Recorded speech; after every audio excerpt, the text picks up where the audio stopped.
Hello' friends, good afternoon. আজি মই পকা কোমোৰাৰে মাছ বনালোঁ। তেতিয়াহ'লে কেনেকৈ বনাই আছোঁ আপোনালোককো দেখাই আছোঁ। পকা কোমোৰা এফাল ল'লোঁ, এফাল হয় এইটো। এফাল আগতে বনাই খাই দিছিলোঁ যিহেতু, আৰু এফাল আছিল, সেই এফালেৰে মই এতিয়া মাছেৰে বনাম। মাছখিনি ফ্ৰিজতে থৈ দিছিলোঁ, চাফা কৰি মেলি ধুই মেলি ল'লোঁ, আৰু এইফালে পকা কোমোৰাখিনিও ধুনীয়াকৈ কাটি পেলাই ধুই মেলি ল'লোঁ, আৰু এইফালে পিঁয়াজ ভাজি ল'লোঁ তেলৰ লগত, আৰু জলকীয়া গুড়ি, হালধি গুড়ি আৰু জিৰা গুড়ি মিলাই একেলগে দি দিছোঁ, আৰু মছলা যি যি লাগে সকলোৱে জানে যিহেতু, দি মেলি আৰু আদা নহৰু অলপ পেষ্ট ইয়াতে ধুনীয়াকৈ দি দিছোঁ। দি পেলাই ধুনীয়াকৈ মছলাখিনি ভুনি ল'ম। তেল অলপ কমাই দিছোঁ, তেল বেছি দিয়া নাই। তেল বেছি খালে বহুত অসুবিধা হয়, সেইবাবে তেল অলপ কমাই দিছোঁ। আৰু এইফালে এয়া মাছখিনি ঢালি দিলোঁ, দি পেলাই ধুনীয়াকৈ ভুনি ল'ম।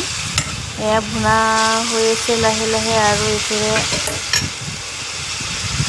ভুনি হৈ গ'ল, আৰু অলপ পানী দিছোঁ। পানী দি পেলাই এয়া ধুনীয়াকৈ ভুনা হৈ গ'ল। এতিয়া কি কৰিম, মূৰটো আছিলে মাছৰ, এই মূৰটো ধুনীয়াকৈ ভাঙি পেলাই ল'ম। মূৰটো ভাঙি দিম, আৰু মাছবিলাকো ভাঙি দিম, তেতিয়া জোলটো টেষ্টি লাগিব।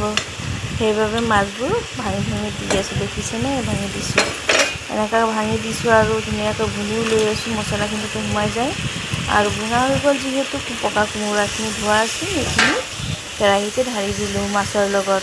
এতিয়া গোটেইখিনি মিক্স কৰি ল'ম মছলাৰ লগতে, আৰু ধুনীয়াকৈ মিক্স কৰি লৰাই মেলি ল'ম। এয়া ধুনীয়াকৈ লৰাই ল'লোঁ, আৰু এইফালে ভুনি আছোঁ, ঢাকনি মাৰি দিছিলোঁ, দি পেলাই এয়া ভুনি ল'লোঁ, লৈ পেলাই অলপ জোল দি দিছোঁ।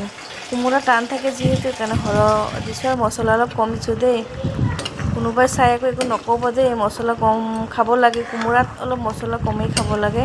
আৰু মই কেতিয়াবা মছলা সৰহ খাওঁ, কেতিয়াবা বেছি খাওঁ। ঠিক আছে, আজিলৈ আহিছোঁ, বাই বাই।